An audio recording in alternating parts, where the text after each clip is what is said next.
Thank you for tuning in to the Keeping It Real with KC podcast, a no judgment zone podcast that covers lifestyle, entertainment, news, and sports. Even though KC doesn't watch sports, but these are minor details.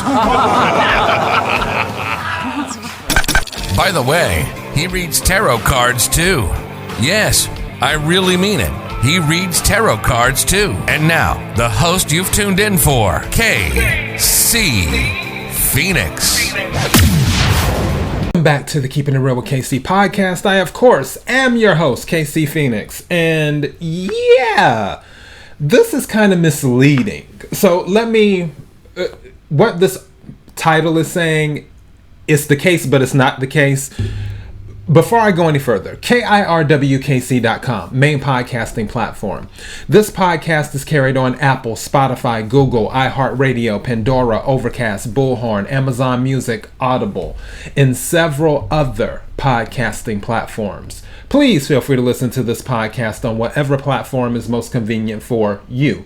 KIRWKC on all the social media platforms. All right, and when I'm talking about the title, I'm talking about those watching the video, not my listeners on the podcast, because you can't see the title. But the title of the newspaper, and the heat just came on, for those wondering what's in the background, what that is. But the title says, Best Man Steals Bride from Groom After Confessing His Love in Wedding Speech. He confessed his love in the wedding speech. And by the way, if there was ever a Will Smith moment when your best man confesses their love to your new wife at the wedding, that might be a Will Smith moment. Just saying. But I digress. But what had happened is he confessed his love, and later they end up getting together. It wasn't he confessed his love and then right after that she's like, oh honey, I know I just married you, but I want a divorce. No. Or I want it annulled. It didn't work like that. I'll go ahead and read the story because yeah, it's really interesting. And then after I finish reading the story, I'll play what she said on the video talking about it. They do not mention the husband's name. So for whatever reason, I guess because he's not public or whatever, I don't know. One would think that you could mention someone's name, because if they got married publicly, you would think that you could mention their name publicly, but whatever, I'm not an attorney, so yeah, let's go ahead and get into this. It says, first comes love, and this is by the New York Post for those who are listening. First comes love, then comes marriage. Then comes the best man to steal the bride away from the groom at the wedding. Well, such was the case for Desiree White, 32, who ultimately divorced her husband to marry her lifelong friend and the best man at her wedding, Bryant, after he confessed his undying love for her while toasting her nuptials to his then best friend. He said, I remember the first moment I saw Desiree. I loved her. I fell in love with her. I knew she had to be mine. I thought she was the most beautiful person I've ever seen in my life. White from Illinois told Kennedy News and Media of Bryant's best man speech during the 2010 matrimony. He said, she's the best person I've ever met. I've never met anyone like her. Then I found out she already had a boyfriend, and I thought I needed to find out a way to get her. But then I met White's husband, and we became friends, she recalled. The identity of White's former spouse is unknown, but she and her ex sat side by side slack-jawed as Bryant poured out his heart in front of them and their 200 guests. Bryant then just said, love you both, congratulations. It ended there, she added, noting that her ears turned red with embarrassment after his admission. Wow, the fan on my computer is really going off. What's going on? After his admission, A wave of awkwardness then overcame the room. White remembered saying everyone was kind of laughing and then got quiet. Sort of like the Oscars. And she was admittedly confused by Bryant's confession, most notably due to the staunchly platonic nature of their years-long camaraderie. Okay, scrolling down. Bryant and I met each other in class at high school, White told Kennedy News. I had a boyfriend at the time, and because of that, I really wasn't going to talk to other people. After showing him a picture of her then beau, Bryant immediately recognized the kid as someone who shared the same lunch period as him. The three formed a tight buddies bond shortly thereafter. Bryant and my ex-husband became best friends, and because they were guys, they did a lot together. They did everything together, White said, insisting that she did not harbor any romantic feelings for her now husband during the formative years. I set Bryant up on dates with other women so many times, she said. I've been on double dates with him, and I always tell people I wouldn't have ever dated the person he was then, White assured, adding that at the time he had a lot of growing to do. I didn't really look at him in that way, but White vividly remembers the look of affection that Bryant wore when he saw her adorned in bridal garb on the morning she was to tie the knot with his pal. Scrolling down for my listeners, because they don't know what I'm doing, obviously. On the wedding day, I walked into the living room. Right when I was done getting ready with my wedding dress on and my hair done, Brian came into my parents' house and froze and stared at me, she recounted. I said, "Hey, what's up?" He said I looked beautiful. I never had a moment of him looking at me like that. His adoring gaze aside, White proceeded on to her wedding and got married. Bryant, in turn, reportedly got drunk and then publicly professed his love for her. But his unbridled unbosoming didn't stop at his best man speech. Later that evening, White shared a dance with him while her new hubby cut the rug with her maid of honor. White recalled that while boogieing with Bryant, he said, "Why didn't you ever give me a chance? I would have always taken care of you." I asked him what he meant, and he said nothing. "I love you. I love," and her ex-husband. She recounted, then he got quiet. Following her big day of festivities, a confounded White remembered hoping that she'd misrepresented Brian's revelation of amour and tried sweeping his avowal under the carpet in her mind. "I'm sure it was because he was really drunk and lonely," she recalled, thinking to herself at the time, "I knew up to this point that he had girlfriends that weren't working out and he was kind of a third wheel." However, less than a year later, when her marriage began to crumble because her then husband had adopted what she called a totally different lifestyle, White's relationship with Bryant took a romantic turn. "When my ex and I broke up and divorced, I went through a depression and was really secluded myself.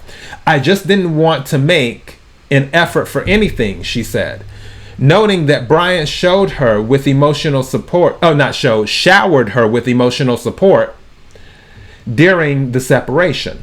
"He asked me to eat with him and hang out and watch a show." Okay, for Netflix and chill. "He was trying to be there for me. Then, to her surprise, Bryant and I just kissed one day when we were hanging out," said White. "It was out of nowhere. When he kissed me, I didn't stop it. Then I kissed him back." She added, "I was shocked that it was a good kiss. It felt good and natural." Almost immediately, the friends became lovers, and within a year, she became pregnant with her first son, Sawyer, who's now 9. The couple got married in 2012. Bryant said, "I always wanted to marry you, and this isn't because of the baby, but let's start this family right." White gushed. we were always friends, but when we were together romantically, it was like nothing was hard to do anymore, knowing we had each other. In White, now a mother to her and Bryant's 4 boys, says she's living the dream. We love being parents. 20-year-old Desiree wouldn't think she could be a mom of 4 kids, she proclaimed. She couldn't imagine this is what my life would be like now. Okay, so let's unpack all of this. Let's unpack all of this. I don't know why my spidey sense is going off. I have a feeling, and I'm not going to throw this on her now husband, Bryant. I feel like some of the issues in her marriage were related to that confession. And you can say that goes back to the person when it comes to insecurities and things like that. And again, we're all on the outside looking in. We only know what she's telling us. But my gut is telling me, I'm not saying that confession was like the thing that where they didn't even have a chance type of situation, but I feel it played a role. I don't know. I feel it played a role. I really, really do. Because it's strange that she knew this guy. Mind you, they grew up together. And she knew both of them. So this lifestyle that he took on after they got married, where did the change occur? Because he was a certain way before they got married. You see what I'm saying? Anyways, let me go ahead and play what she says. Hopefully you will be able to hear it over my laptop fan. This thing, I don't know what the deal is. It has never been this loud before, but it is what it is. Best man speech comes around. Brian's drunk. And it goes along the lines of, I loved you since the moment I saw you. There's no one like you. That night, the last dance, he actually said to me, Brian said to me during our last dance, if I'm the best man, then why didn't you ever give me a chance? I would have always taken care of you. I was like, what? No. I mean, he's drunk, obviously, lonely.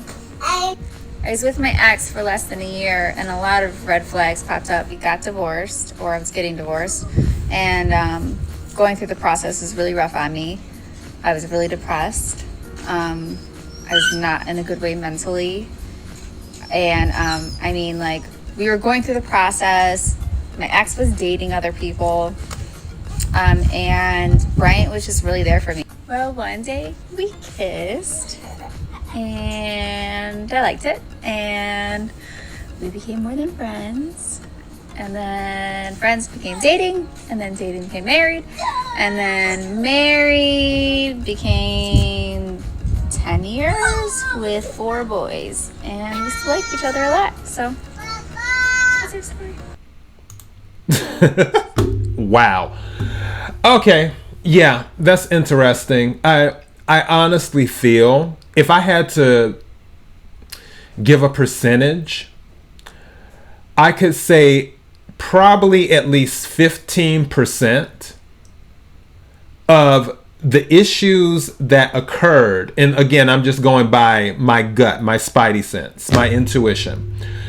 At least 15% of the issues that occurred in her first marriage happened because of that speech. That's just, it's my opinion. That's what my gut is telling me. That some of that has something to do with it. Now, also, we could go into a whole nother discussion about destiny and divine timing and all of this other stuff, because maybe if she would have married her current husband, Bryant, at that time instead of the other guy, it wouldn't have worked out. but due to everything that had happened, it was that divine timing where it set it up perfectly. Okay. Now she was ready, and she's been with Bryant for 10 years now. So it's just amazing how life works. I gotta go.